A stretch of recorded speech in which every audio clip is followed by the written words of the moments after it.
जी नमस्कार। पेश है एक डोगरी कविता जिसका सुलेख है कल्पना। मेद है जे तुसेंगी जरूर पसंद आग।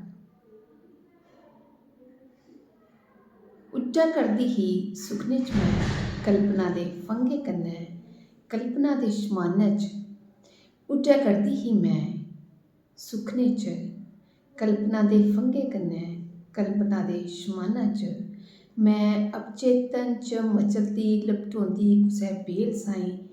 मैं अपचेतन च मचलदी लपटोंदी कुसै बेल साई, फ्ही रुसदी बी पर किश पल च मनोई बी जंदी। फ्ही रुसदी बी पर किश पल च मनोई बी जंदी। पानी साई नदी च बगदी, बूंद बनियै बदलें च डिगदी, ते कदें कदें त्रेल बनियै छलकदी अध खिड़े फुल्लें चा। पानी साई नदी च बगदी, बूंद बनियै बदलें च डिगदी, ते कदें त्रेल बनियै छलकदी अध खिड़े फुल्लें चा।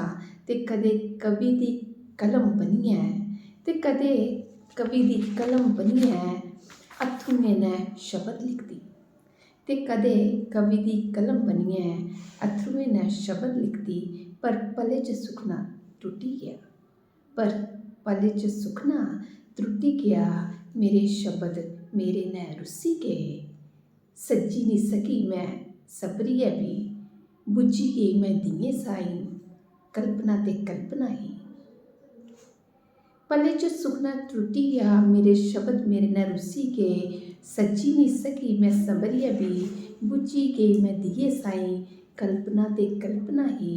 सुखने दे उच्चे शमाना शा आई डिग्गी मैं धरतू पर, सुखने दे उच्चे शमाना शा आई डिग्गी मैं धरतू पर। उड्डै करदी ही सुखने च मैं कल्पना दे फंगे कन्नै, कल्पना दे शमानै च उड्डै करदी ही मैं सुखने च, कल्पना दे फंगे कन्नै, कल्पना दे शमानै च। जी धन्यवाद।